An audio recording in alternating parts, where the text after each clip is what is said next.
Heather McDonald has got the juiciest scoop. When you're on the road, when you're on the go, Juicy Scoop is the show to know. She talks Hollywood tales, her real life Mr. Segment serial data and serial sister. You'll be addicted and addicted fast to the #1 tabloid real life podcast. Listen in, listen up. Whoop whoop. Heather McDonald, Juicy Scoop. Hello and welcome to Juicy Scoop. Such a great show. I have Kempire here, who is the expert on everything pop culture and Housewives. He's got inside scoop. But first, let's get into some of the craziest, hottest topics that are happening right now in our world. Well, I mean, I could not stop watching this clip of Taylor Swift after she finishes her show running to Travis and making out with him. I don't know why. It gave me chills. I've watched it over and over again. And he was, at the show with her, huge stadium like she does in Europe. I believe it was Argentina. And first she changed the words. I guess it was the first time she changed the words to the Karma. Karma is your boyfriend who plays on the Chiefs, something like that. So the crowd already went insane for that. And then she ran and they hardcore made out. And anybody that's doubting that this isn't real, I'm not for you. I think she looks happy and I think she looks beautiful and I think she's glowing. And maybe that's because she's using Blue Mean. You guys, I've talked about this before. I freaking love this thing. And we are offering the deal again. Do you hear the little buzzing? So I don't know. I really kind of like the little buzzing. I'm going to do one side of my face right now. And I want to let you guys know that the deal is back. You may remember it sold out last time I did it. And right now the offer was normally $150. It is now only $79. This whole thing is only $79. And it's once it's gone, it's gone. So that's it. You're going to go to the link in the description below and you're going to get it. But what I love about it is it really lifts. And I mean, it smooths out your wrinkles and really lifts everything. And I really like it when I wake up and I feel like I'm kind of got puffy eyes or I want that contour on my jawline. And I'm doing just one side of the face so you can see the difference and the lifting and the smoothness that comes from it. And there's different elements and things that it helps with. It helps with cleaning your pores. It helps with tightening. It helps with lifting. And right now I'm on the red, which is for the tightening and the lifting. And anyway, I love it. It's Blue Mean. You're going to go to bluemean.com/juicyscoop to get it. And I mean, just look at this. I mean, I'm pretty confident Taylor was using this before she met Travis, or maybe Travis is using it. I don't know. But I'm telling you, I think this is the real deal. I really do. I saw a little photo of them being here's Taylor shopping her new album around and she was holding his hand. But I swear, I think her and her perfect complexion and he are madly in love and it's going to happen. So you guys are going to go to bluemean.com/juicyscoop. You're going to get this, which is normally $150 for only $79. Amazing, amazing deal. Get it now. It sells out every time and there's only a few available. And it's only for the first 100 people. Oh no, I shouldn't be doing it on my other side, but I don't want to look like wax. So I'm going to do a little on my other side. And the best part is no results, no need to pay. How much do you love that? But you will. You'll see the results right away. Just go to the link below. That's bluemean.com/juicyscoop to get yours right now. Okay, now here's some crazy, sad, juicy crime news that's happening minutes from my home. This is so weird and disturbing. So there is a Hollywood agent. He's huge. He used to head up William Morris. He used to package some of your favorite television shows. Then he became the president of Magnolia Films. His wife was Miss Mississippi. She was on Days of Our Lives. And they had this beautiful family. And they have, I think, 2 or 3 kids. But one of their child's name is Samuel Haskell Jr. So he is the oldest son of this big Hollywood agent. And he was living in his home in Tarzana, which is the next town over from me, in a very nice $2.5 million home with his wife of many years because they have a 12-year-old and an 8 and a 6-year-old, all boys sons. And at the house, her parents lived. And she was, I believe, of Chinese was a Chinese immigrant, and her name was May. And everyone that they spoke to in the neighborhood said she was a super dedicated mother, totally threw great parties. They showed a photo of their backyard. You could see a slide going in a play yard and a big pool. And people that were at the school just said she was wonderful. Well, she went missing, and so are her parents. And this is where the story gets very gruesome, and we don't believe the result will be anything but a triple murder. This man, Samuel Haskell Jr., he called some laborers to come and pick up these bags of which he said were rocks. He's like, come to my house, pick up these rocks. The two guys come and they pick up these bags. And as they turn the corner after they took them, they took $500. They were supposed to take the rocks and dispose of them. And they both looked at each other and was like, that did not feel like rocks. That felt like sloppy, not rocks. They go and they look and they see what appears to be a torso and a belly button. They immediately go back to the guy and they're like, hi, we're not doing this job. Here's your $500 back. And they get the hell out of there. Good for them. They called the police and they reported it. And they said, this is where the bags were left on the driveway where we gave the money back. This is the house. The police go there and now the bags are gone. So now they start investigating what is going on with this person, Samuel Haskell Jr. Where is this woman? Where are her parents? And like the next day, a homeless man in Encino, which is the next town over from Tarzana, it goes Woodland Hills, Tarzana, Encino, as you're going to the East Valley. And in a dumpster, he found a human body part. Okay. So they go, they get that, and then they go to the house. And they go into the house and they see that there's definitely appears to be a crime that was committed there. There's blood. There is evidence of that. They arrested Samuel Haskell Jr. at the Topanga Mall, which I always talk about. So I assume they arrested him and then they went and investigated the home, which is now a crime scene. He has been arrested. The three kids were found safe. They were at their school and they are with family members.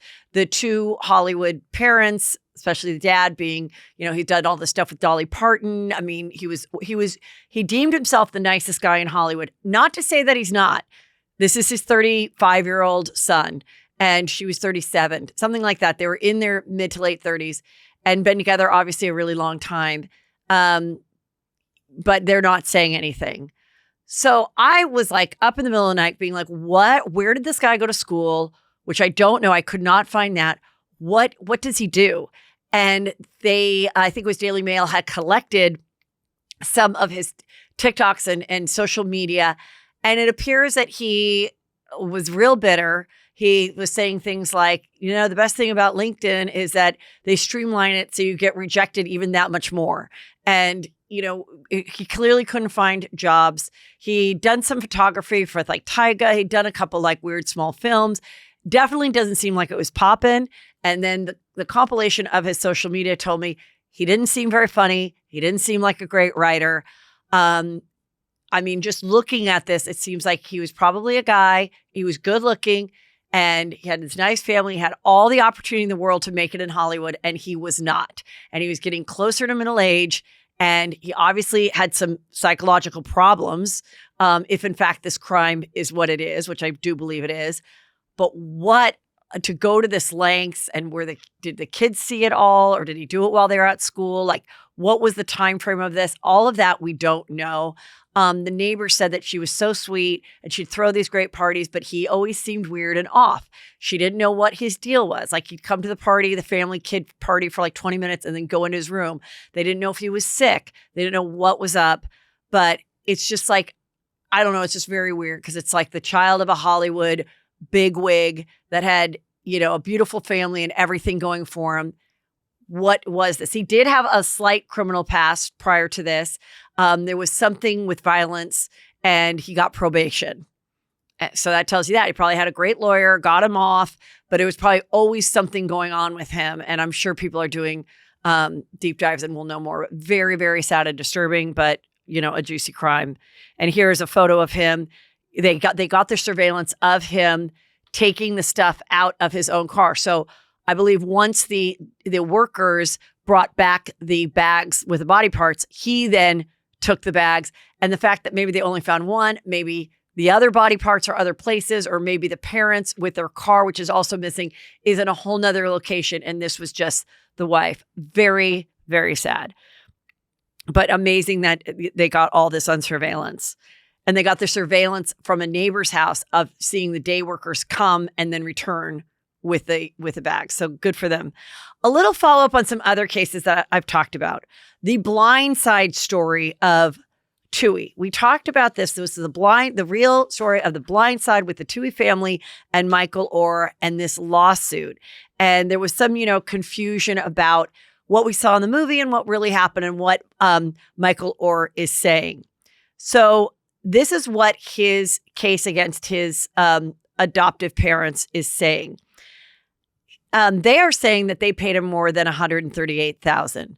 But there's some other things in which he really felt he was exploited. He said that a friend's father helped him get into the school where he was playing football and basketball. It wasn't the Tooheys. He was already at that school playing, and then maybe she found him or found out about him and then took him in. Now, of course, the movie is, based on true events, but these things are changed. So in the movie, we see her being like, you don't have a ride home. Where are you walking to? Come to my house, but that's okay. That's a movie. It wasn't a documentary or anything. But in July of 2004, Michael Oher was already over 18, but he was still a student. And that is when they said, will you come live with us? So that's where the whole adoption thing gets iffy, because they said he thought he was adopted, but then they were like, well, because you're over 18, we're going to do it in this way where you're not really adopted, but it's a conservatorship, in which then he felt he was taken advantage of and that he didn't get the benefits of truly being their child as it is. And in September of 2006, they negotiated a contract, the parents, for the movie of The Blind Side based on the book of Michael's story and their other two children. And that was all done through Creative Artists Agency, that's CAA. And then in another contract in April 2007, that was signed by Michael Oher, but he said it was, I don't know, I guess sort of forced is what he's saying. But he signed away his likeness, voice, and the movie studio with any payment whatsoever. Then in 2005, he earned a scholarship to the University of Mississippi, and then he went on to play even in the Super Bowl in 2013 when he joined the Baltimore Ravens. He's made more than $34 million. And so I don't know exactly why he's bringing up this lawsuit. I think it's because he's hurt and he wants to expose this family and tell his side of the story. I hope he's not broke or anything. That part I don't know, because he did make a lot of money as a professional football player. But as I said before, hey, when you sign over your life rights, that's how much you got. So they're saying we all got about 138, and that's what he got. And he's saying he felt that it was coerced and it was not what was presented to him or to the world or as we know it. So we'll see what goes on with that case. Now for another case I talked about here on Juicy Scoop is the Robert DeNiro civil case with a former employee. So this woman by the last name of Robinson, she was suing for $12 million. She worked for him for 11 years. She started out as a personal assistant, then worked for his production company, Canal Productions. And she brought in this case under gender discrimination and retaliation. She believed it was a gender discrimination and retaliation case. And I'll explain why. So basically, she said she worked with him for all these years, and there were some things that were just not okay. He called her twice when she was at her grandmother's funeral, in which she said, I really need this time off. He had an itchy back, and he asked her to scratch it with her fingernails, not with the back scratcher. She was helping with things, watching production of a remodeling of his home. And she said when that happened, during that time, he had his now girlfriend who he just had his 7th baby with. And she said that woman felt threatened by their relationship. And she said, I don't want her working there. And they pulled up text messages. I don't want her working for you. I think she's in love with you. And Robinson was like, well, this isn't true. And DeNiro said, no, she just didn't want her overseeing any interior design projects. She was that was separate than her working for Canal Productions, and my now girlfriend, mother of my child, wasn't happy with that. So it was all pretty juicy. Meanwhile, the trial happens. Robert De Niro's 35-year-old daughter writes her this text, which they also revealed in the trial. And she was like, "You're a piece of shit. How dare you go after an 80-year-old man and try to ruin his life?" In the end, a jury has decided that she should be awarded $1.2 million. So she did prevail in the case, not $12 million, but she got $1.2 million. And there you go. So that was kind of juicy. That's the end of that story. I want to follow up on this Carl and Lindsay story. Now, even if you don't follow this show, I know I don't cover that much on the Juicy Scoop. This is an interesting story. On Summer House, which has been on for many seasons, there were two platonic friends named Lindsay and Carl, and they were best friends and they dated other people. And then all of a sudden they were in love, and they were in love. And now this show, a lot of people, it's all about boozing. They're spending the summer in a house in the Hamptons and everybody's drinking. Carl at one point becomes sober while they're in love. They get engaged and they have this explosive fight, which the cameras catch. And that was the end of filming. And then about a month later, they were all supposed to come back for filming to film the wedding of Carl and Lindsay. And then all of a sudden we hear they break up. And so we're hearing different things because they caught it on camera. And how did this happen? And did Carl, in fact, call production and say, "Hey, heads up, if you want another Vanderpump Rules situation, I'm going to break up with Lindsay today. You might want to have those cameras up." That's what people thought. Now, according to Reality T, they are saying, no, that's not the case. The source is really close to Carl, and what he's saying is something different. He's saying that after they shot this explosive fight between he and Lindsay, they did have plans to go to therapy and everything, and the wedding was not called off. Then, the next day, they get a text group, a group text from production, including Lindsay and Carl, saying, "Hey, we would like to film a follow-up because we don't want the audience, we don't want the season ending on this explosive fight that you guys had." So they're like, okay. And then they sit down and the cameras are filming. And that is when Carl ends the engagement with Lindsay. And I do believe she was blindsided because she's like, "I thought we were going to go to therapy." But then the sources are saying, look, he had decided he was done. He didn't want to deal with her volatile behavior, according to him, allegedly. And maybe he thought this was his golden parachute to get it clean, say what he needs to say, actually have it filmed. So when they do break up, the fans don't come after him, which they kind of have.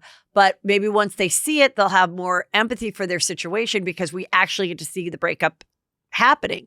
Other people think, hey, you're on a reality show and everything, but this was a real relationship.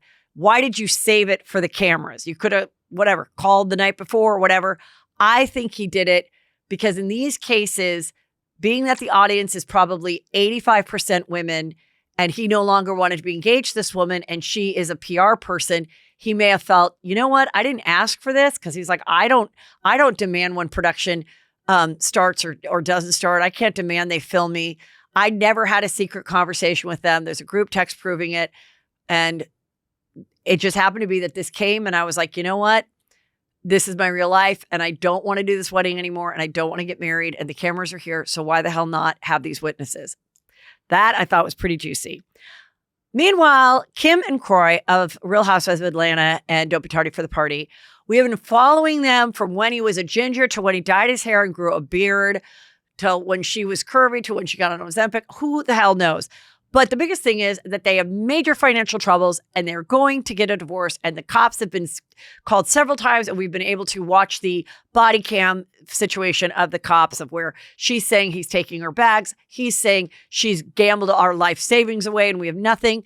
The house, last I checked, is absolutely in foreclosure. It's foreclosing. It's done. I don't know how long they can stay in it. But then this weekend, she does stories about how they're celebrating their 12-year wedding anniversary. And they had a 3-course dinner and everything seems to be wonderful. And hey, they have 4 kids, 6, including the 2 from her previous relationships. If maybe they feel like, you know what? let's get back together.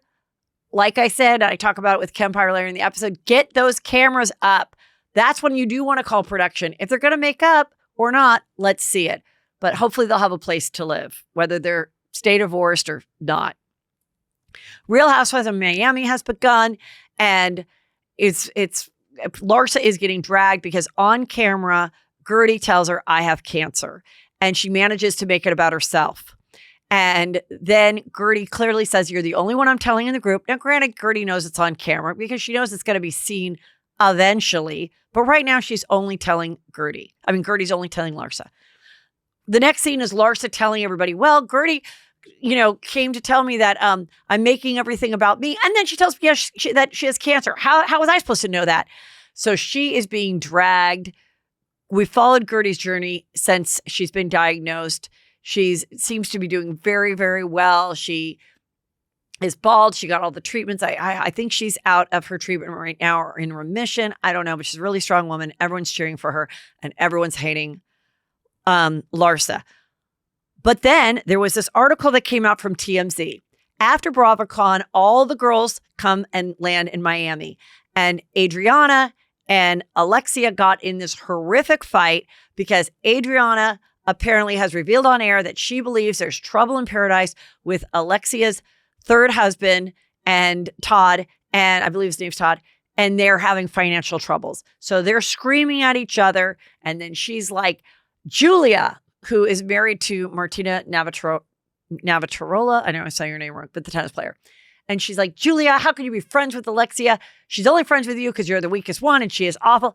And the other girl is like, oh, my Kiki's like, please, like everyone's watching this. So that was like all reported on by eyewitnesses. So Miami's pretty juicy.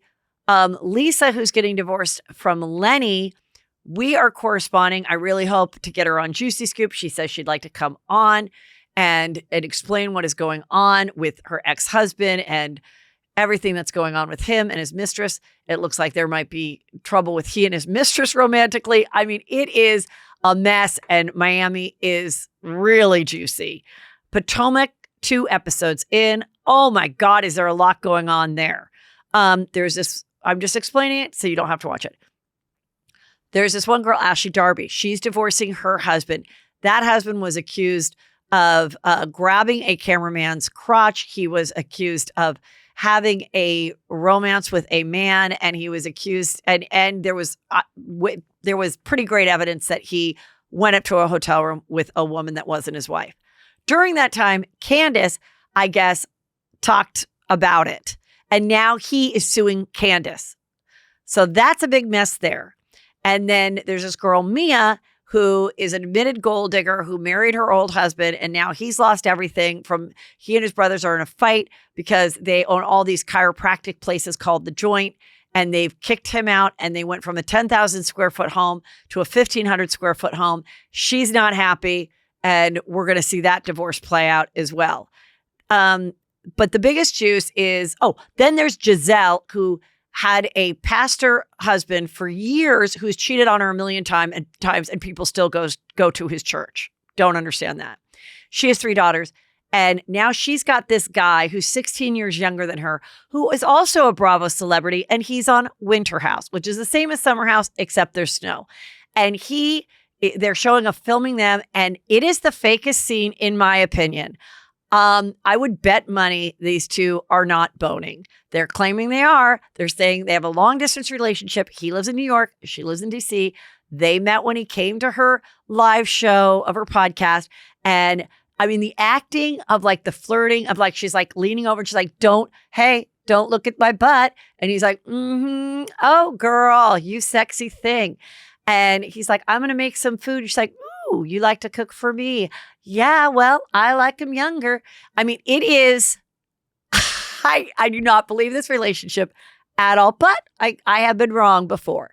So then Juan Dixon and Robin Dixon, who's her best friend, they were divorced. Then they got remarried. Then he was in this weird predicament where this girl that DM'd him that he never met said, oh, by the way, I'm at this hotel and I don't have my wallet or ID. I know we've only talked on DM, but can you come to the hotel and put your credit card down to get me a hotel room? And he did, because he's just that nice of a guy to do for Instagram fans that he's never met. Totally reasonable. She had to deal with that and dealt with it and kept staying married to him. Now he's been seen twice with this really attractive girl who's a coach he's a coach and she's a coach at a college. And they were seen doing laundry together at a laundromat. And then they were seen getting their nails done together. And everyone's like, Robin, come on, girl, like, open your eyes. And she's like, look, I don't care. Okay.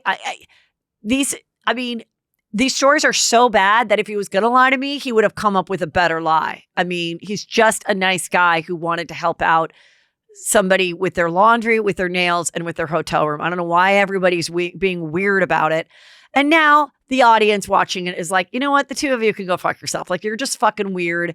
And this is just, what the hell? Like, either these people are cheating or they're accepting the cheating. And no one is really speaking the truth. But they've got enough shit going on that they don't really need to make up anything except Giselle and her boyfriend.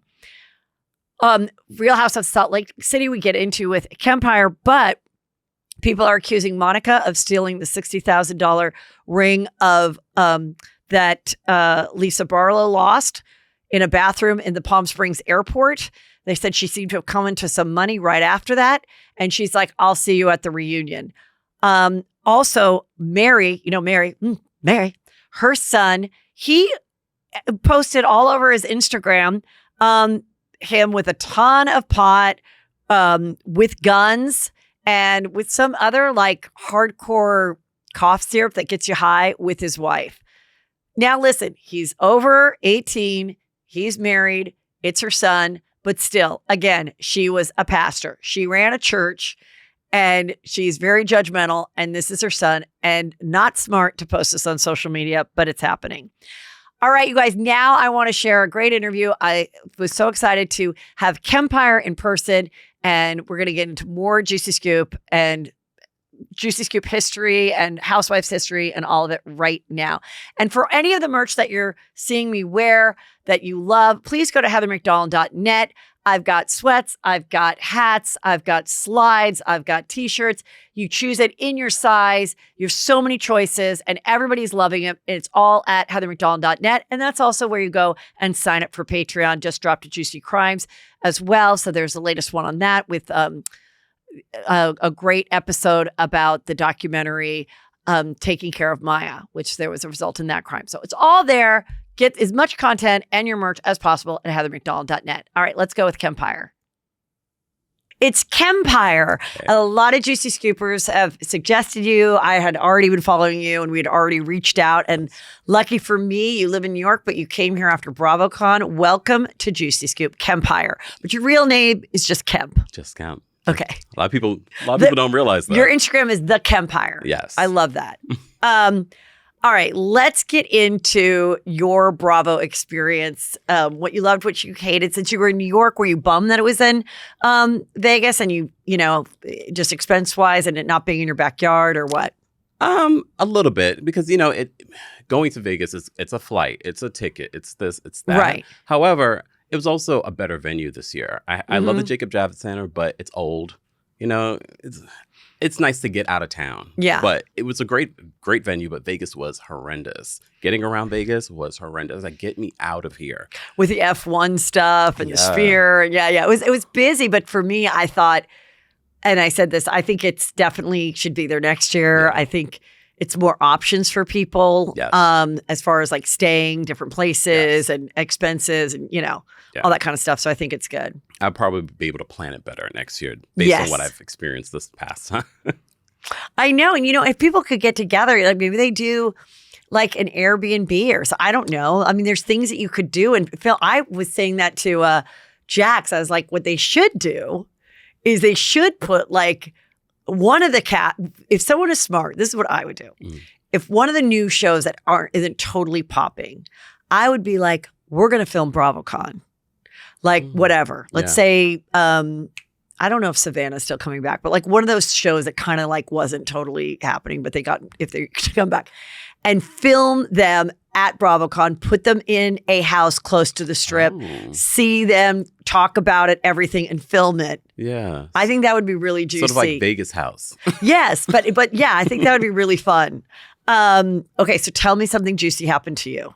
Okay. A lot of juicy things happened to me. Well, tell me everything that you want to tell me. Well, I was accosted by Caroline Stanbury, formerly of Ladies of London, now Real Housewives of Dubai. Her makeup artist decided to step up to me. Now, is this makeup artist a woman, a man? What's the deal?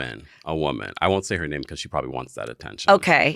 A woman comes up to you. She comes up to me, but BravoCon is a place of love and celebration. But I also understand I talk about these people. So sometimes they don't like what I have to say. But I had no idea who this woman was. Okay. She comes up to me and she was like, you talked about me on your channel. And I was just like, who are you? Who do you think I am? And she's like, you talked about me on your channel. And the next time you talk about me on your channel. And I'm like, okay, what?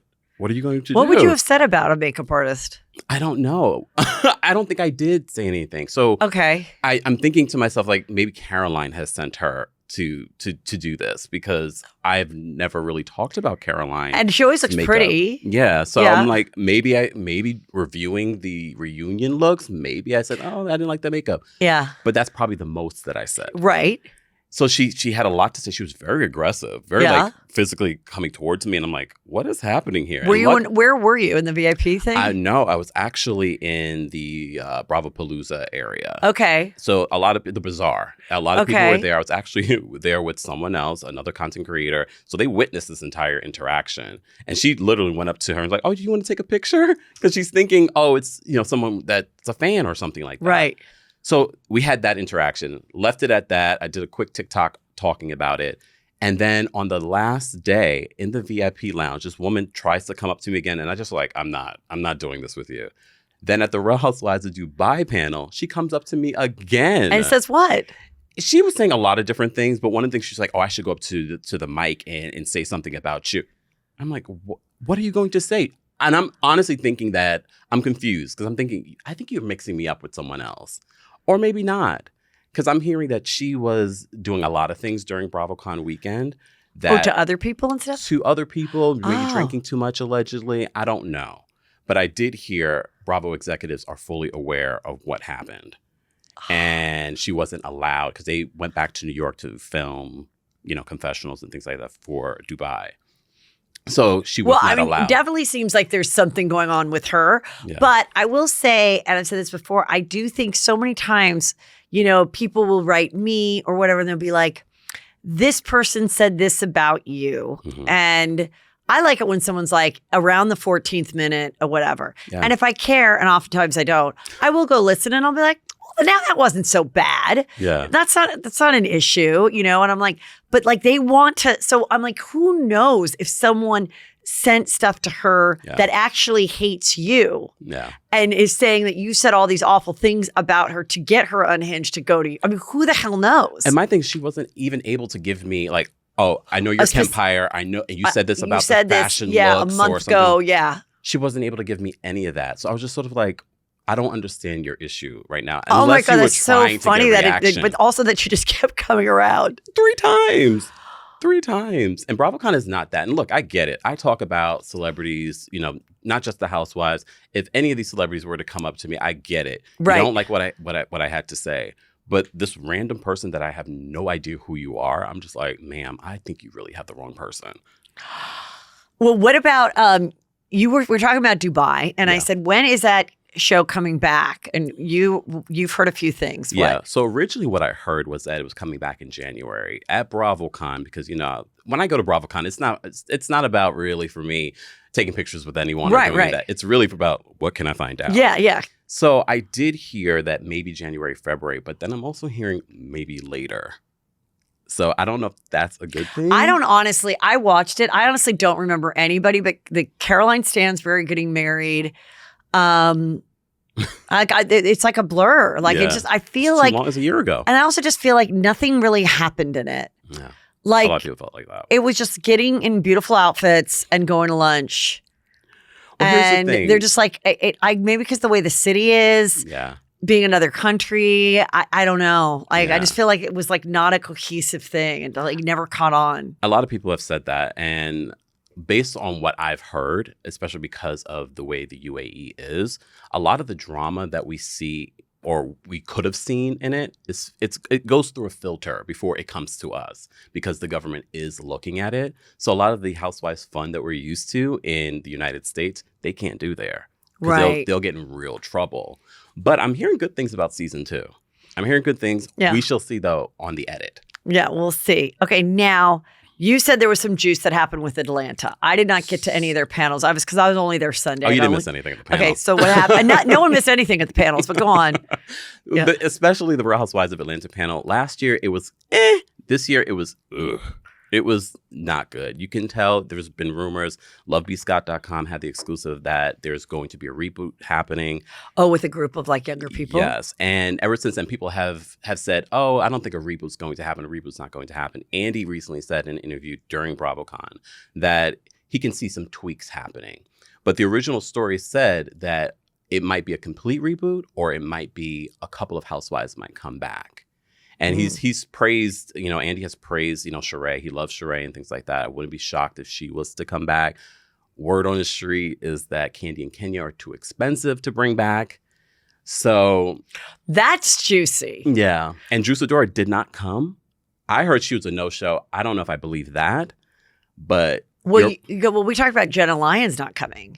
And the rumor I just read, someone DM'd me or whatever, so who knows, that it was about money, that she wanted more money to go. And also, I just don't think it's her thing. I don't think reality show is her thing. I think it's like very weird.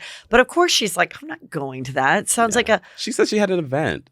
She probably wanted to watch the Netflix with her son. Yeah. You know what I mean?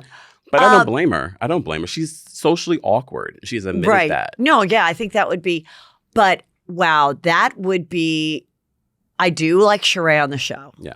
And she was great.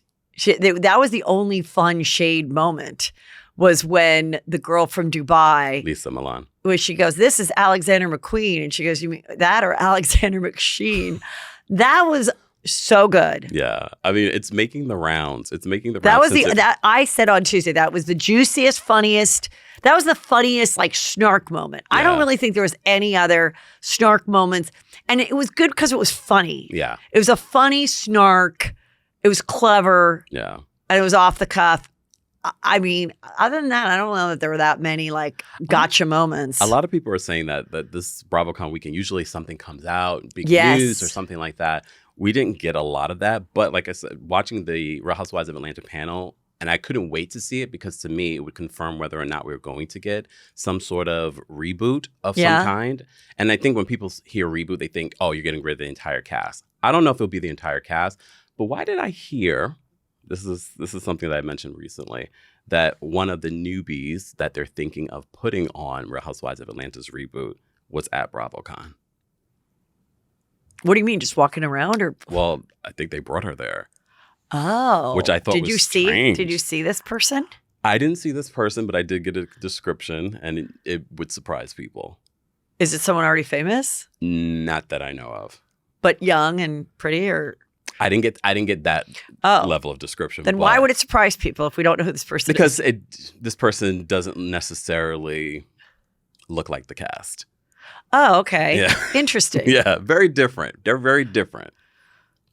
Yeah. What are you saying? Not black. Yeah. Oh, okay. Yeah. Exactly. Brielle. It's Brielle. No. Speaking of which, what is going on? Do you know about what's going on with Kim and Croy? Oh my gosh. What is not going on with Kim I mean, and I Croy? guess they're begging not to lose the house. Yeah. They're trying to sell it. It's in the foreclosure situation. Yeah, that whole thing. I mean, no one should be surprised, but why isn't she on some other show making money right now? Why aren't the cameras following this She's juice? about to. She's going to be on The Surreal Life. And Andy sort of shaded the fact that she was going to be on The Surreal Life. I think she's burned the Bravo bridge. I don't think the bridge could be burned if you have some juice in your life. I don't know why. What I said she should do is immediately, if I was Real Housewives of Atlanta, I'd get a second crew, over there, I would pay hundreds of thousands of dollars to get the cameras in there and be like, we're going to get you out of debt, but we got to film the day-to-day of you guys fighting, selling your purses online, like, and make, or even do a whole separate show, like a documentary. But why like do you think they haven't done that? There's got to be a reason. The only time they've ever done this smart thing was during Sandoval when they picked the cameras back up. Yeah. But when all this shit went down with Stassi and all those kids, why they didn't like just immediately put the cameras on there and be like, let's watch like the demise of what's going on. Like, I love that now they kind of are breaking the fourth wall and stuff like that, because I'm like, you know, and I like that they mentioned BravoCon now on the show. Like, we got in a fight at BravoCon, but they don't say the reunion. They're like, well, what happened in New York? Like, they won't say which I don't get. I like, mean, just say it happened at the reunion. You said last time we were together during the reunion, you told Andy I was a bitch, and I said that. Like, just say it. Like, we're all there. Like, why are we acting like these people are still just like, you know, like we're looking through a glass window. Like, we know you're filming a show. Like, why not just say that? Yeah. I don't know. I mean, they are slowly but surely starting to break that fourth wall more and more on all of the shows, but that would be a little bit more interesting. I don't know why Drew didn't go.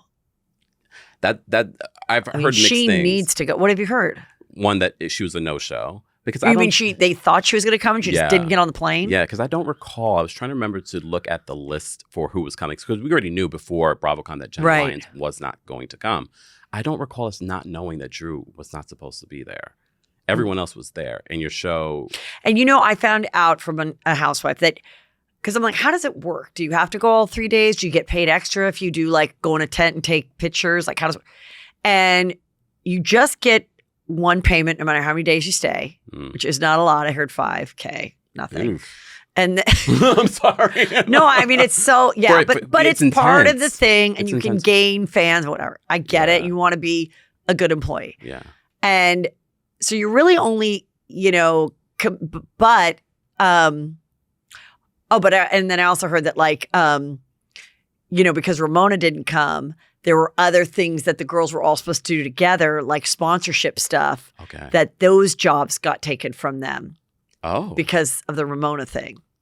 Wow. Ramona's daughter was there, Avery. She was there. She had her bachelor booth thing, which is good. Yeah. But yeah, so I think, you can just go like your one day for your panel and get out.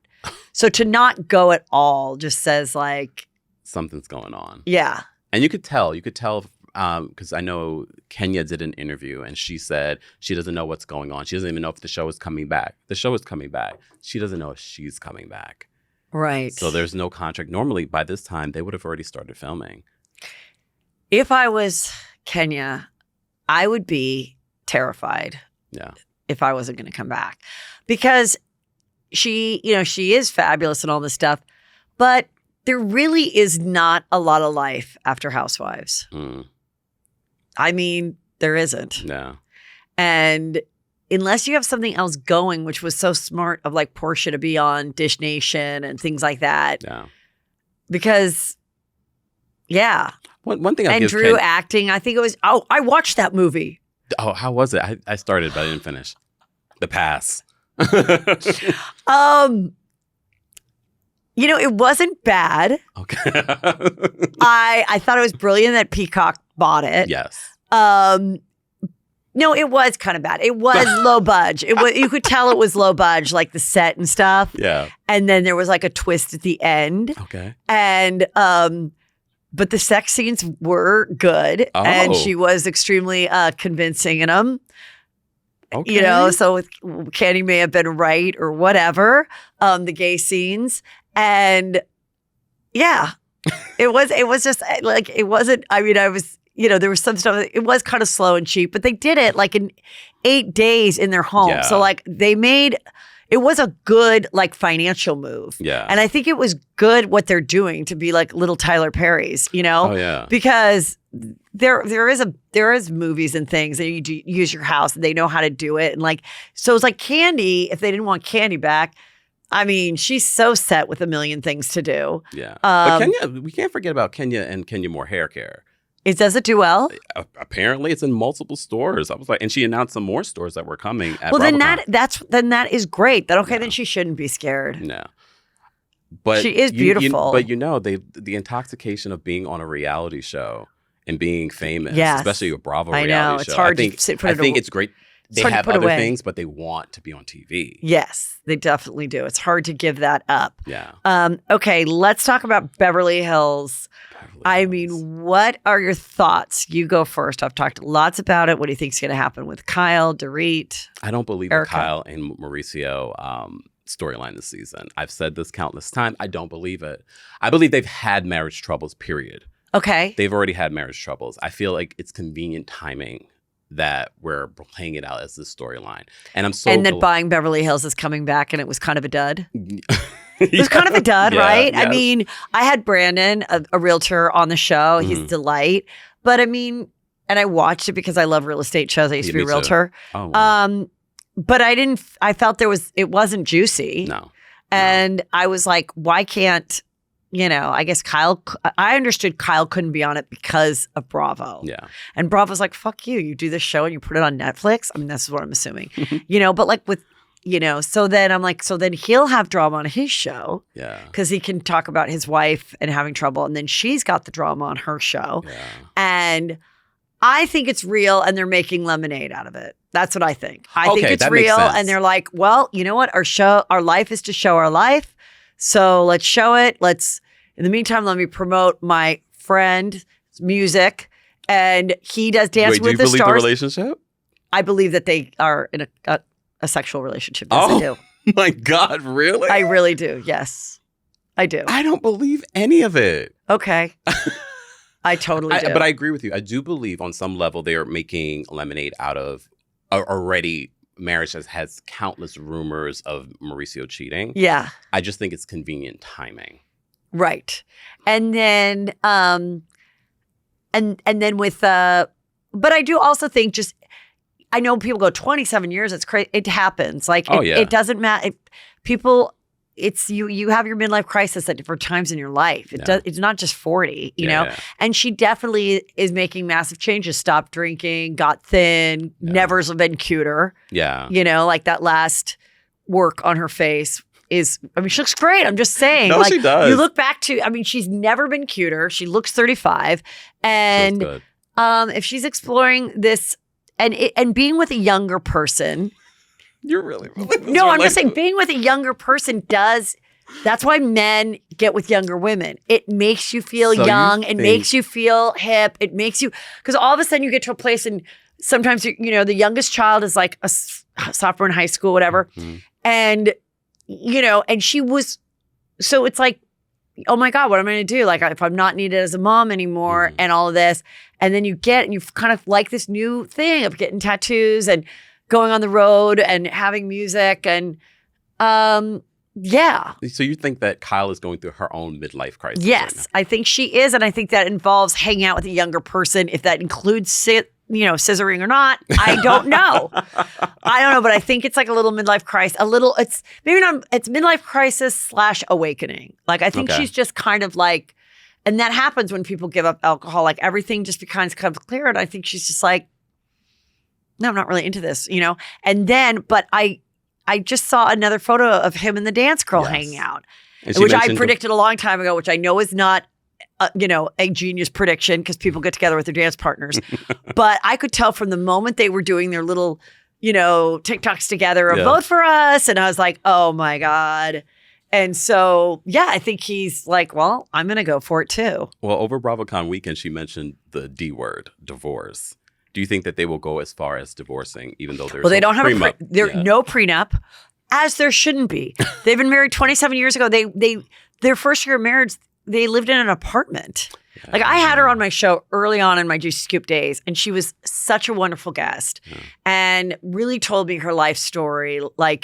And it was, she got married very young to Farrah's dad. No. She may have been pregnant, I don't remember, but had the baby right away, got divorced, met him in a nightclub. He was like a trainer in a gym or something.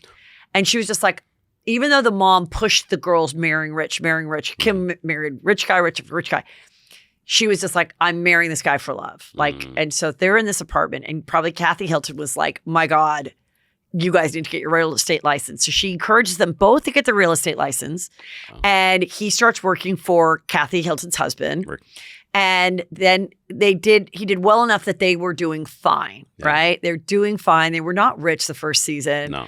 And then, he saw the opportunity with this global platform to start doing the agencies, and then just blew up. Yeah. They're everywhere.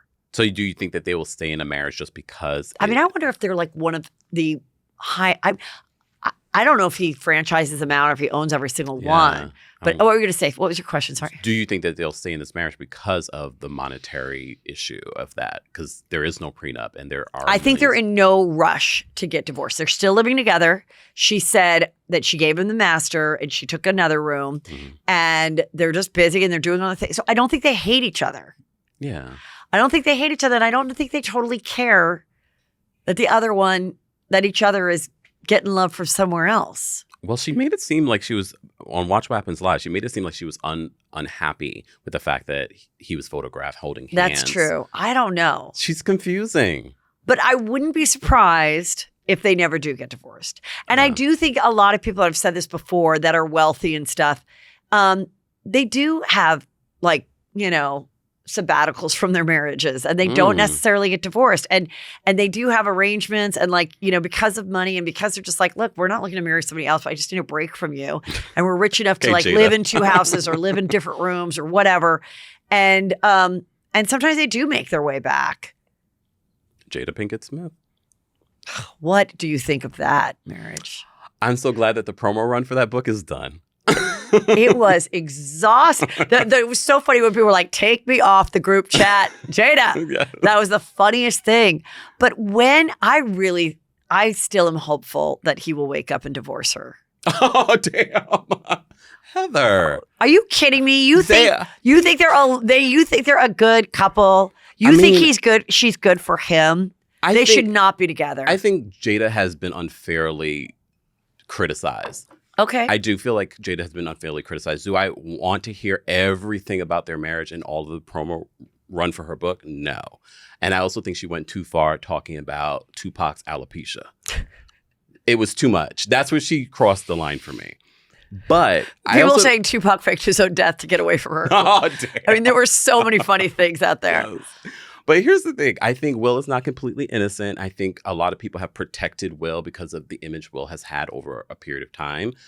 But like you said, I feel like they're staying together to make each other miserable. I think they would both be better off if they just cut the ties. They're working on their relationship. I feel like that's I'm like, I get it. Like, I get that, that was kind of your brand. But once it came out that you were sleeping with your son's friend, we don't think of you as the same couple anymore. So go be free.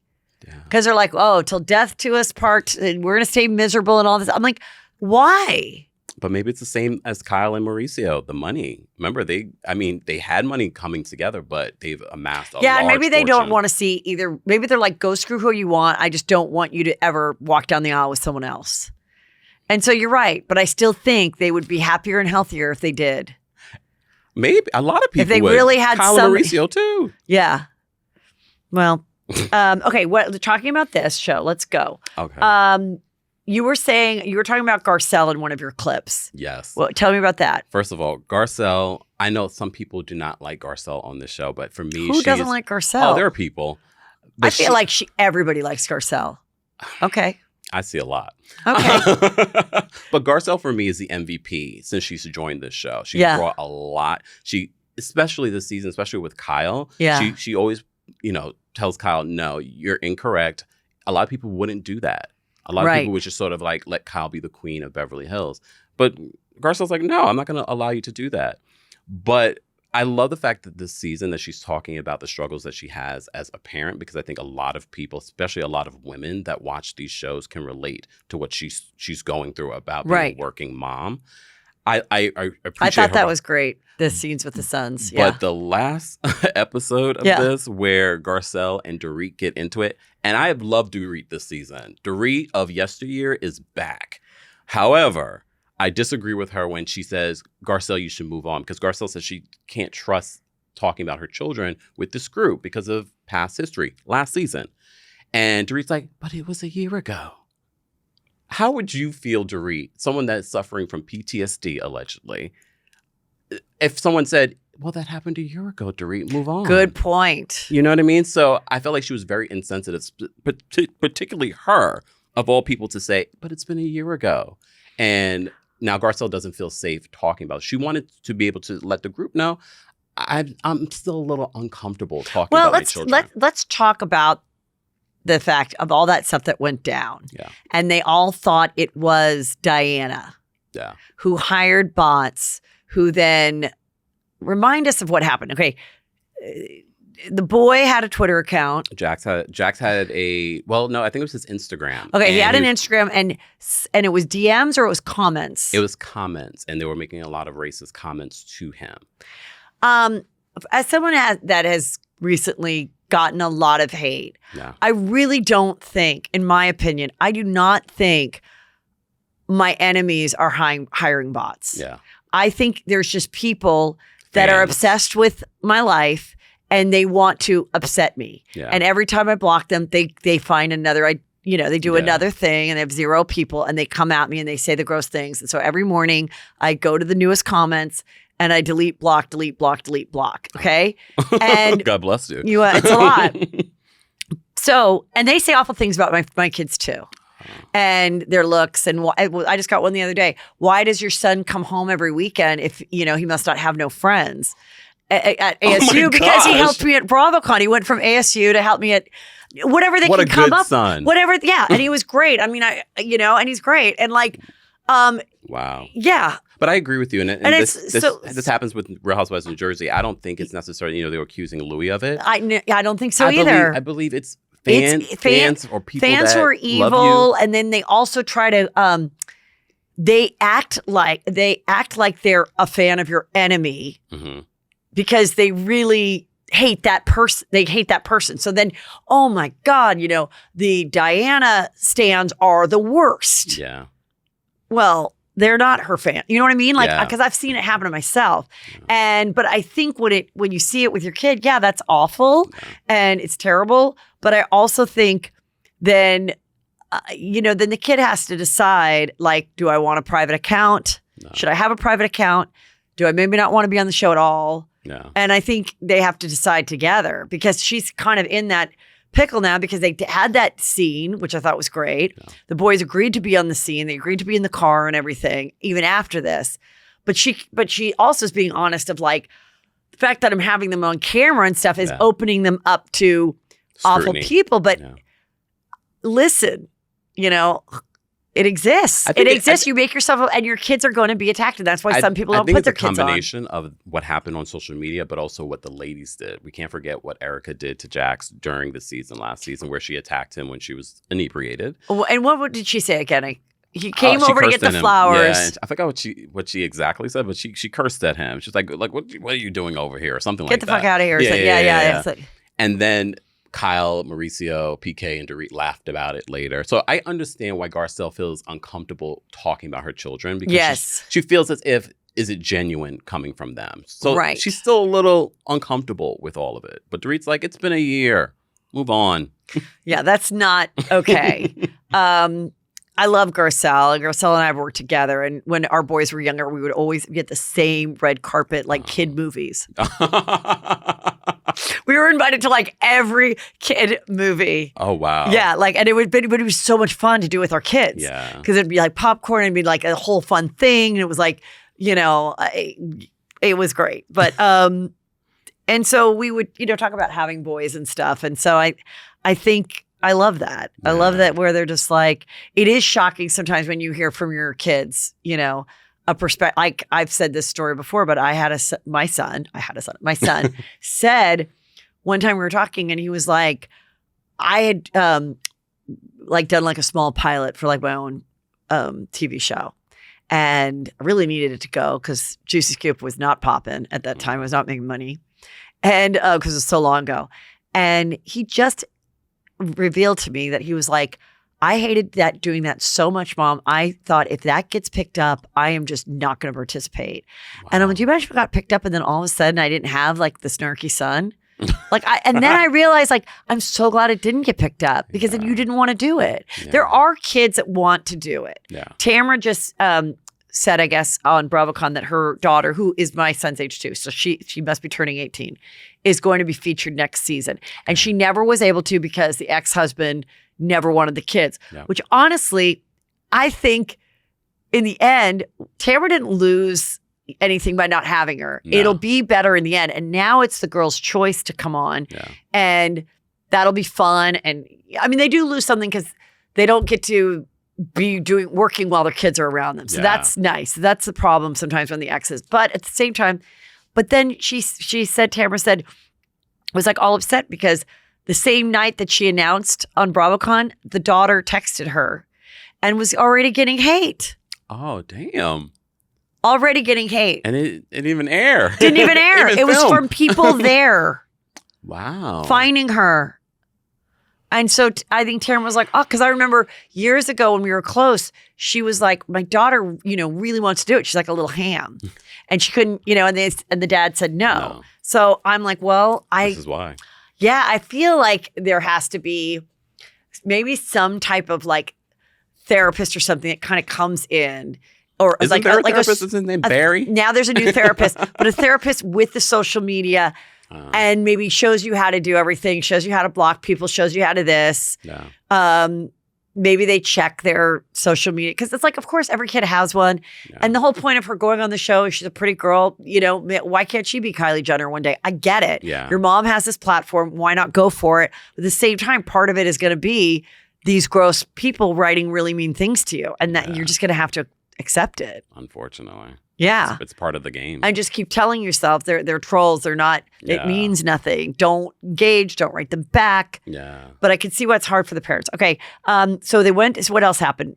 What do you think about the whole Sutton? Now, Sutton supposedly wore pants so that she could be part of the Magic Mike sex show. Yeah. Now explain why she freaked out so much. She freaked out. Originally, when I saw the clip, I was like, oh, she's freaking out because it's Sutton. She doesn't want to be seen at this particular place. And originally, it seemed as if she was just upset that she wasn't chosen. And that seems and that seems to be the theme Who of was the all season. chosen? Crystal and Erica. Because Erica knows the guys. I thought Kyle did it too, didn't she? Kyle went up after. But okay. But that was after Sutton left. Okay. But I think she really wanted to be chosen, but she felt rejected once again. We were in the top of that episode. We're talking about her. She got rejected again because she asked this guy to go to New York on a second date, and she felt rejected. But then she tried to spin it and make it seem like, oh, my brand. You're going to Magic Mike in Vegas. You know your what it's going to brand be. is being a Real Housewife. It's not the Sutton store in West Hollywood. She's on the board of the American Ballet. Oh, is that what it's about? No. As long as she pays her checks, no one's going to boot her, okay? I mean, are you kidding me? It's not like she wanted to be chosen, and she got rejected. Oh my God, that is so But if she had stayed, funny. she probably could have been chosen because they came after she left to bring Kyle down. And now Kyle says they're not close. Yeah. They're taking a friendship break. I mean, I think she is weird. Yeah. And she is awkward. Yeah, from day and one. she's like dorky.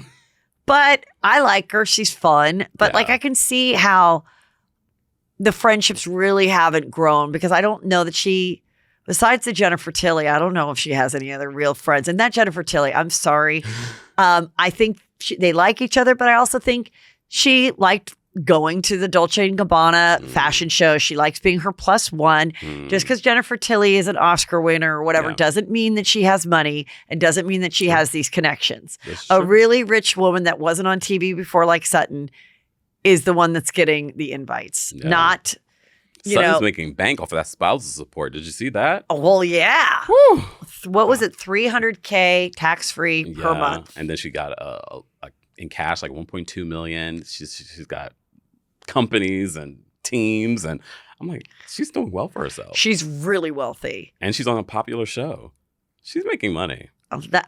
Sutton, I would like to be your friend. No, I like Sutton. I've been to her store. I like her. I'm just saying, her quirkiness is what makes her good TV. Oh, yeah. But I also think, the friendships on the show, and they're TV friends, but still, I don't think they're that strong besides Garcelle. Yeah. And that's the problem. Yeah. Yeah, I think, I do believe that her and Kyle have a friendship, but I think it has those ups and downs. Yeah. But I do believe that their friendship is real. Right. Okay, what else is happening? Erica, what about Erica getting her 3-part doc or whatever? Is it 3 or 2? Maybe, I don't know. About the making of the Erica Jayne show. I mean, I don't know if I will be watching. I prefer watching Erica here on Beverly Hills. Yeah. I do think that this season is her redemption season. And good for her because, look, you can only dislike someone for so long. You can definitely tell that this season she's really trying to get along, not fight. She said she's giving up fighting with the ladies for Lent. But I think she looks good. Yeah. She's in a better space. I'm ready to like Erica again. But we shall see. Yeah. We shall see. Good for her for getting a little spinoff. She needs the money. Right. And then this new girl we haven't met yet, Anne-Marie. right? Yeah, episode 6, we'll meet Anne-Marie. Okay. And she's friends with Kyle. Yeah. Yeah. We'll see. Crystal. Oh, Crystal. Woo, Crystal. What did Crystal do? Nothing. That's the problem. Well, here's the thing. I've had Crystal on the show and we've hung out. She is so normal. I like her. She is so nice and normal. She is so down to earth. And I think you need that normal person. Yes. So I don't like it when people are like, oh, she's boring. Because I don't find her boring at all. No. They need to show the fact that she does have this incredible business that they've never shared, the cocoa water or whatever. Yeah. The second largest coconut water business in the world. Yeah. And she does stand up for solid. She is an interesting person. And but yeah, they've edited her terribly these first few episodes. Yeah. This is her birthday weekend, and you're like, oh, is Crystal still here? I don't know if it's Crystal, and I know people like to call her boring, but I've been riding with. I'm like, okay, Crystal, maybe this is your season. I'm still, it's only a few episodes in, but I do like Crystal. I think she has a great, relatable personality, and she likes to sing her brandy like I do. So I'm still riding with Crystal, but I can only ride for so long. Yeah, well, we'll see. Okay, what do you think about Salt Lake City? Salt Lake City is having one of their best seasons. Last season was terrible. This season, they're doing the Lord's work. Speaking of the Lord, what do you think of Mary? Oh, Lord. Little girl. Mary is doing the least, but at the same time being very entertaining. Yes. So, do you think they just sat around and was like, let's bring back the cult leader freak? And she's like, fine. Did you see when he asked, how is your church going? She goes, it's going through construction or something. Redecoration, remodel. I'm like, the church is never coming back. I went to the church. Oh, did you? Yes. I went to the church. It's never going to come back. There weren't many members left to begin, and it was all boarded up. Oh. And I think she's just like, I'm going to make my money as a housewife. But the fact that she never wants to film, never wants to show up, never wants to do anything is so weird. But when she does, nobody. And let's be honest, nobody likes her. Nobody's connecting with her, and nobody likes her. But they're also like, we lost Jen Shaw, who used to throw glasses and be arrested. We need to keep this freak around. So let's act like we're friends. That's what I think. I think they were all like, come on. What relationship, does Meredith have in common with Mary? They have nothing in common with her at all. That's not She's a complete weird. And I don't believe Mary has one friend on or off the show. No. She doesn't. No. Who's friends with the head of a church that's like, give me more money. It's my birthday. Nobody. She's just like a loner. Yeah, in her closet. Yeah, it's the worst. But I will give it to her. With her return, she's added a lot of comedy, a lot of entertainment. The last episode we didn't really get much of her. Yeah, but she's definitely added something, and it's helped revigorate after last season's terrible season. Yes, and what did you think of Monica?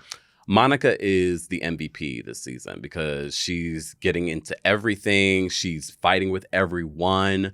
But I have to say, it's a good cast. It's a good cast of women. But Monica, for me, is definitely, she was a good person to cast this season, and who knew that the mom story would be bigger than everything else. Her issues with her mom, and people coming forward with their own issues with their mom and their own, oh my God, similar, and and the mom being thirsty. You know, someone said it reminds them of Kendra Wilkinson and her mom when Kendra had her show. Yeah, I could see that. Her mom, her mom always wanted to be a star. Her mom literally left her in Pennsylvania so she can go to New York to pursue her dream. But what was her dream?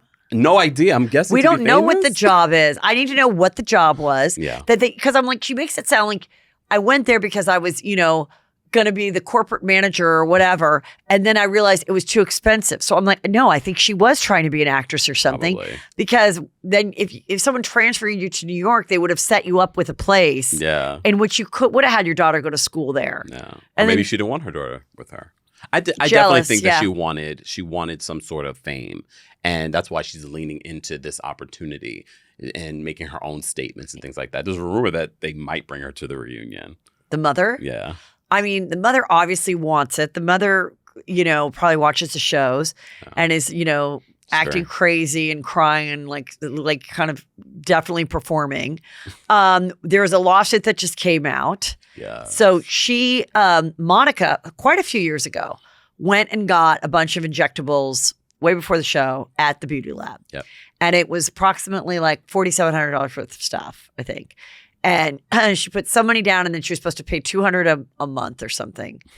And she didn't, she only paid like $400 worth. And now, right, is this it? Yeah. And then now the beauty lab is suing her for the remainder money. And now she's countersuing saying the injectables were bad.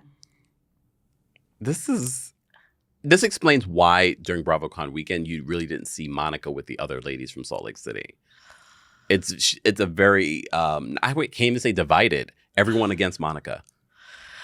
Well, I mean, my God, she slept with her brother-in-law. She slept with her sister-in-law's husband. No, it was yes, it was exactly that. Her sister-in-law.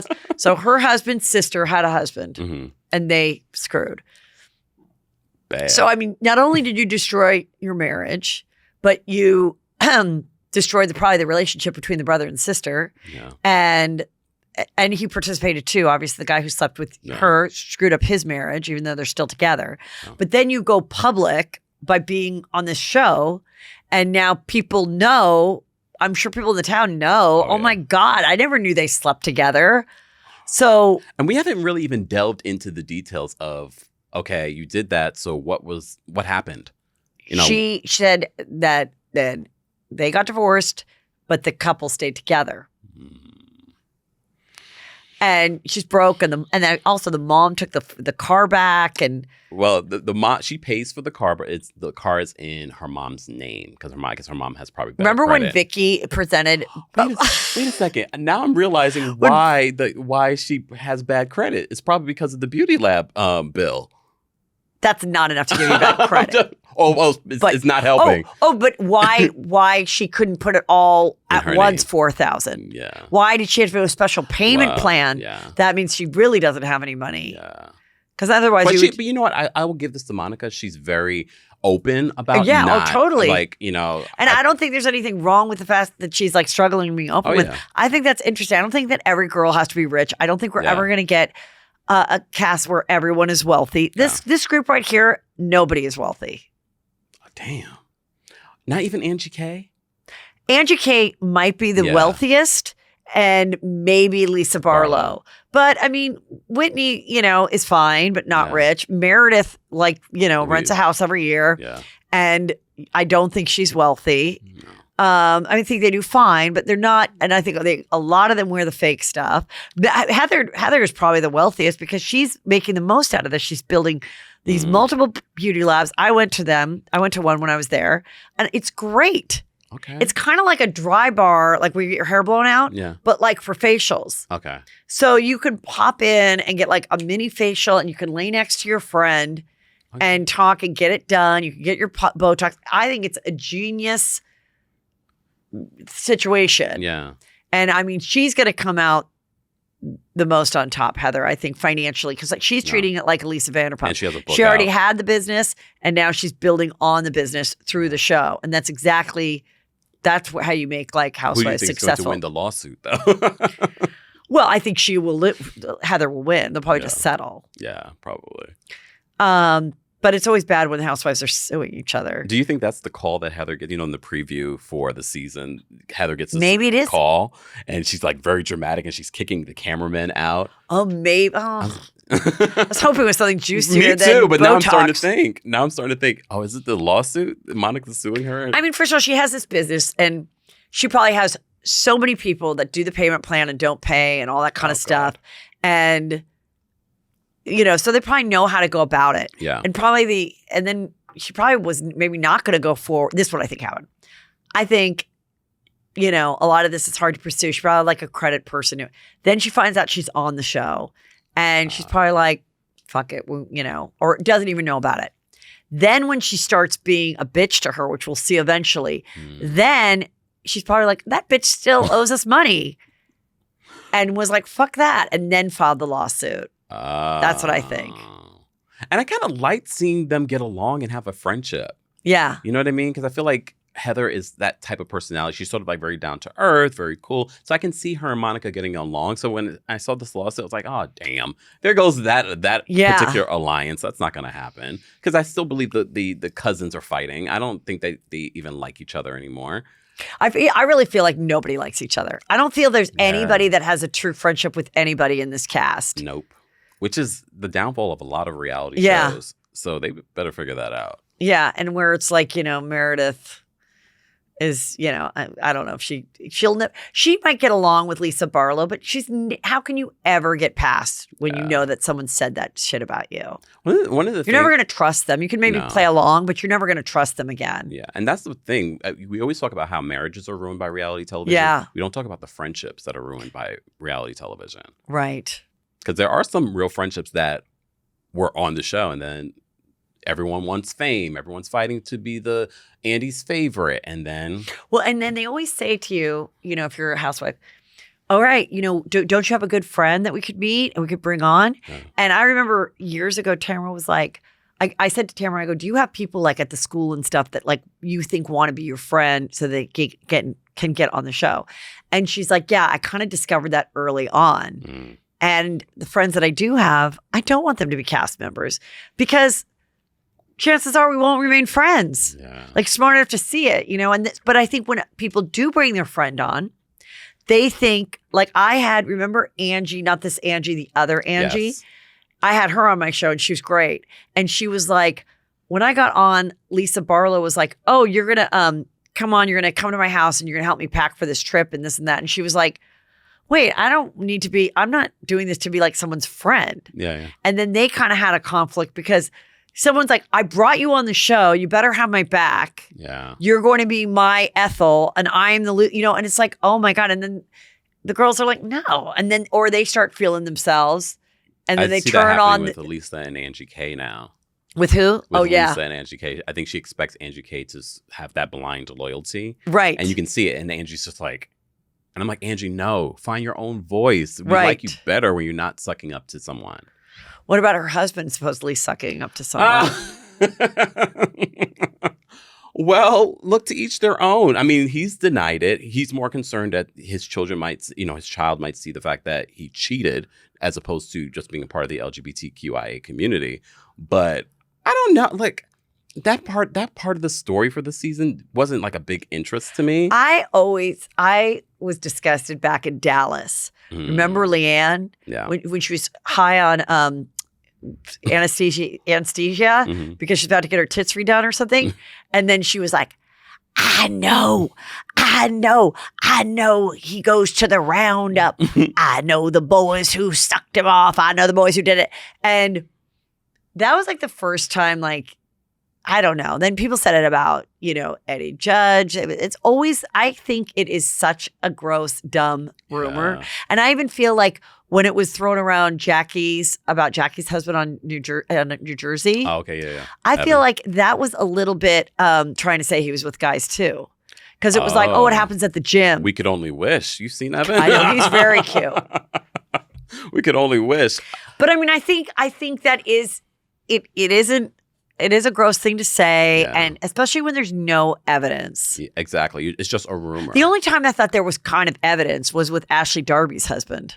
Oh, yeah, because there were pictures and things There was a picture of some guy in London, and then there was the guy who worked on the show that said he grabbed his ass and he was always trying. He was obsessed with Juan Dixon. Footage. Yeah. But then they also had a photo of when he got with a girl. I think he was just like a sex addict.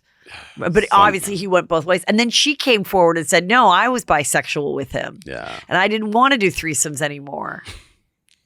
They're still married, though.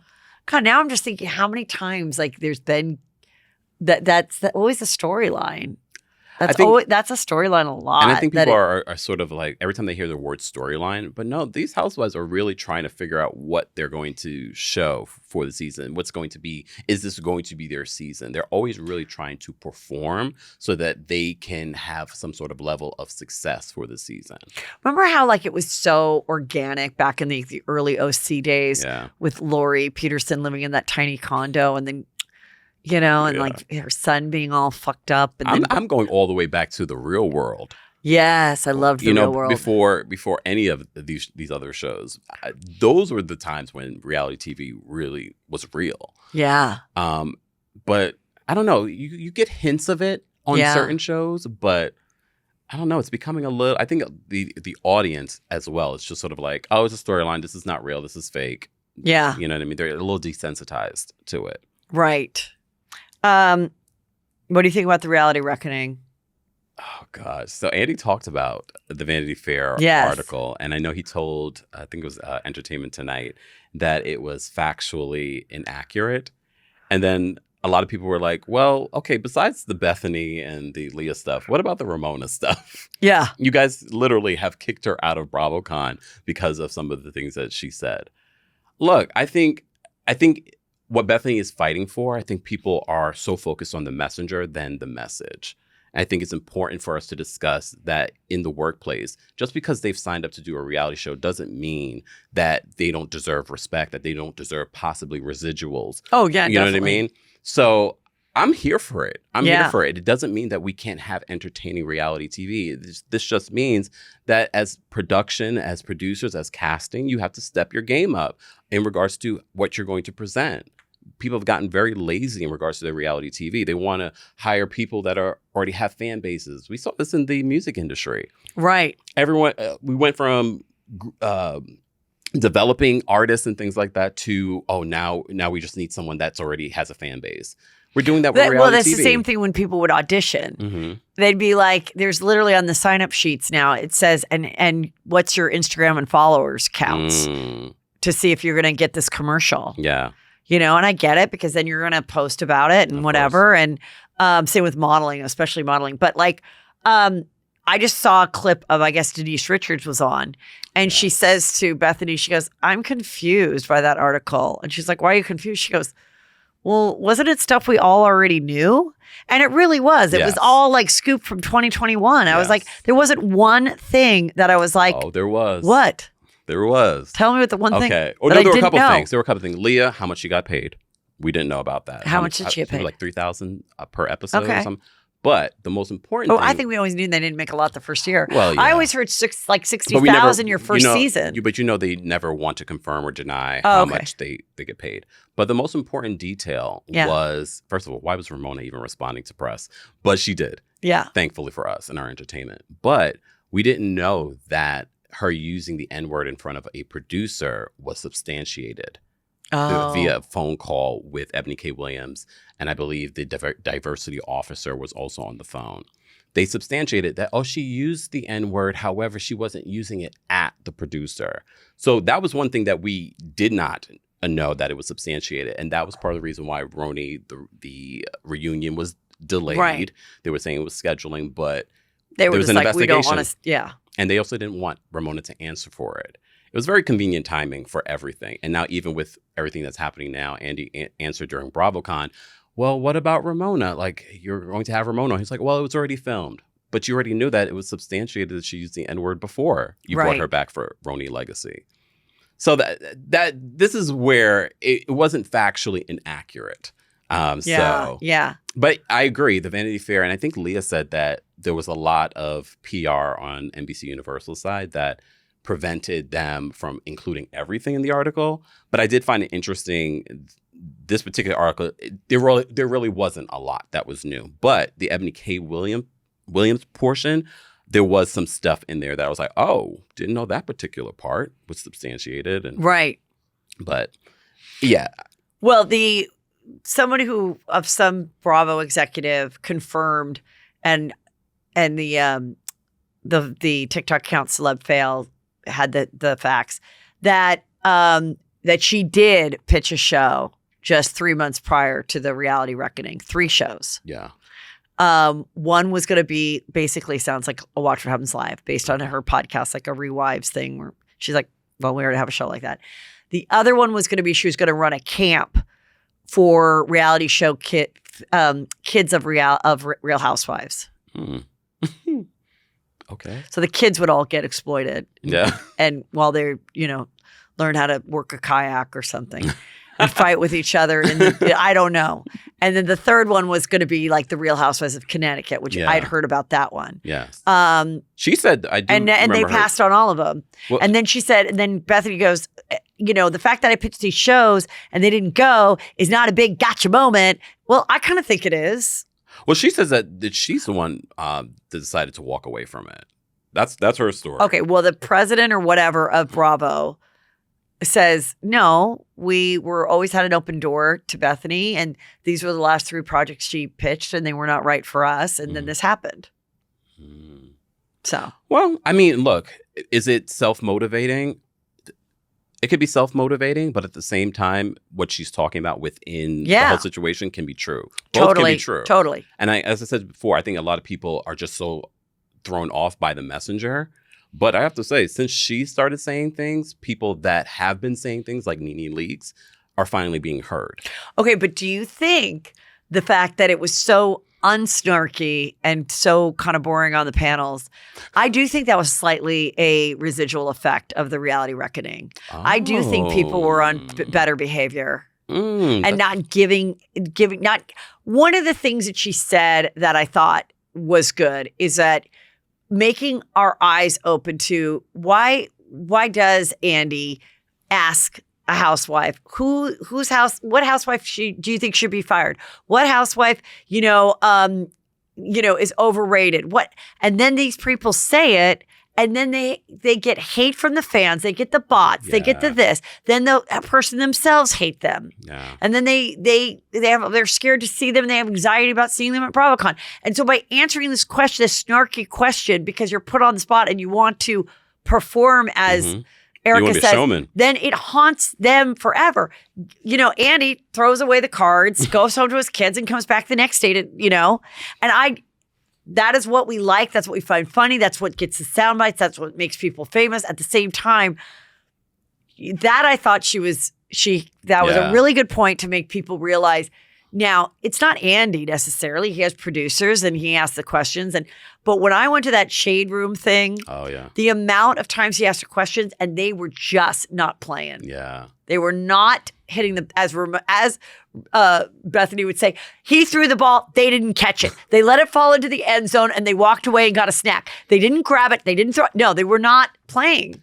And that's why he had to keep asking more and more questions so that they could have a show together in the end. Wow. Because it wasn't. I mean, were you at that one? No, I wasn't. A lot of people were saying that they felt like maybe the reality TV reckoning was affecting BravoCon as a whole. Yes. Because some of the panels, it wasn't in the fandom. Yeah. Fandom was there no matter what. Oh, yeah. But it was, I think it's making everyone more conscious. And also along with the way social media is today and all of that, it just makes people go, it's not worth it to answer this question. Yeah. Because what am I going to get out of it? I'm going to have this woman hate me. It's going to bleed into the next season. Yeah. And like, fuck it. I was doing it before so that I would get a gold star from Andy when class ended, but I don't care about the gold star anymore because it fucks me up too much. Yeah. So but some people still do it. Some people still do it, but not many. Yeah. Not many at all. Not many at all. We'll end on this one. New Jersey. They had the 2 casts going basically on stage. And it's let me see. I think it's Melissa, Margaret, and then it would be Danielle Rachel. and Rachel. They're one team. Yeah. And then Dolores, Teresa, Jennifer Aiden, and Jackie Gold. Oh, yeah. Schneider. Yeah. That's team 2. Yeah. And so they had and again, those panels aren't going to be as fun because no one's is conflicted on team 1 and team 2. I heard they haven't even really shot together. Many of them haven't. Yeah, I saw Melissa did an interview. She's like, some of that is true, some of that is not true. She said that they have filmed together, but here's the thing: at BravoCon, I felt like Bravo did the fans a disservice because I feel like they're feeding into the separation of Team Teresa versus Team Melissa. Yeah, I was like, I'm not attending any of the Real Housewives of New Jersey panels because why are they so special that they're separate? All the other folks have to sit with each other. Tom and Ariana sat with each other. The biggest scandal of it all, sat with each other, and we are separating New Jersey? No. Put them all in a room together. Let's have one panel and let's play ball. This is what they signed up for. Here's the thing with the reality world in which the people complain, like Nene would complain, I didn't get the spinoffs like Candy, whatever. It's not fair. Yeah. Show business is not fair, and it's show business. Yeah. So the Jenna Lyon's not showing up. Guess what? She's still going to be welcome back to be on the show because she didn't go to BravoCon because she's that valuable. No. They're, Teresa being like, I'm not going to do the BravoCon if Melissa's on the stage. Okay. Teresa is that valuable. Somebody else, the fourth person, whatever, that you barely remember from Summer House that decides not to go. Yeah. Get the fuck out of here. You're not going to go stand and take 1,000 pictures. No. So it's like, the rules will never be completely fair. Yeah. I mean, this isn't a factory where you punch your card and you do your 8 hours and everyone gets paid the same amount. It's not it. But can you imagine that panel if all of them sat there? Right. Chaos. But then also, I think the other part is they also don't want any spoilers for the season. So besides not spoiling, so the producers are censoring them, and then they're censoring themselves to protect their own, future with these people. Yeah. And in the end, I think what they should do is they should just, going forward next year, it should be more games, history, funny things, have them, whatever. Yeah. Have them do the, where they read the Andy's Shakespeare or whatever, where they read the, have other people try to do, I don't know. Yeah. I just think if you're not going to, if we're taking snark out of it, then we've got to bring something else to make people enjoy it. And it will be better. It'll be a more positive thing. And not that their performance, did you see the performance? No. You didn't see the Vegas thing where they came out and they were singing? No. When was that? There was My so friend much Chris happening. Frangiola goes, I think Andy Cohen is the only gay guy that has no musical talent. Yes. I saw that. Yes. It's funny. The only thing I think worse about that is the clip I've seen from the Trace Amigas where they're singing the Sam Smith song. Yeah. We're the Trace Amigas. Where can we go to whoop it up? It is what we got. It's the Trace Amigas. Did you see that there were quite at least comment section. I saw a lot of people very upset that Shannon was at BravoCon. They felt like, Bravo, why are you having her here after she's been charged with a DUI and hit and run? And I was like, I didn't notice that people were, at BravoCon, it's a whole other world. Right. People are happy to see her. But I saw the comment section why is she there? Why is she there? Well, I think because she didn't hurt anybody. Luckily. She took responsibility. She's doing everything she's supposed to do. Right, luckily. And therefore, they want to keep her on the show. It's going to be juicy as fuck to see her, talk about this, or whether she really gives up drinking or not. She's kind of dodged the question about drinking a little bit. Yeah. She's like, I removed toxic things from my life. Yeah, like John Johnson. Yeah. And let's blame it on somebody, or whatever. But that's definitely going to be our story. Yeah, but if they look, Teresa, was in trouble before she went to prison. She did her time. She came back. I don't know, but then the Ramona thing, it's like I said, there's no way to say, well, should have Ramona come? If it's a just human they resources decide. nightmare. They just decide, and it isn't fair. Yeah. Like it's just up to a couple people or one person to say yes, no, goodbye. You know, it's not this big, well, we took a vote and everyone send in their ballots and by Thursday you'll know who the new housewife is. It's not up to us. It's not up to the loudest, blogger or whatever either. Yeah. It's like they decide. Yeah. And, and some of the decisions are good and some of them are not. All right, let's just plug you a little bit. This is not a good. I just grabbed this from your thing. But I love what you do on TikTok and Instagram. Tell everybody where they can find you and what you're into. Everything. Obviously, all of this. But. Yeah, everything's at the Kempire. If you go to thekempire.com, you can follow me. But I'm very active on all the platforms. TikTok, I saw at BravoCon, a lot of people like, I follow you on TikTok. I didn't even realize how much people follow me on TikTok, but I'm pretty big on YouTube as well. Yeah. So great. Yeah, all the platforms, the Kempire. How long have you been doing it for? Well, technically, I took a little bit of a break. I had been doing this for maybe like more than 15 years ago, and interviewing singers, songwriters. I even interviewed Oprah about 10 years ago at the top of when she was starting her network. So I've been interviewing celebrities for a long time, and then I got back into it during the pandemic, and here we are today. Oh my gosh, I love it. And so you're loving it. Yeah. Doing good. I love being my own boss. Yes, me too. And so it's the Kempire. And that is the same for TikTok as well as Instagram. Yes, everything is the Kempire. Awesome. Well, thank you so much for coming. Thank you for having me. I'm so glad we were able to do it. So juicy and fun.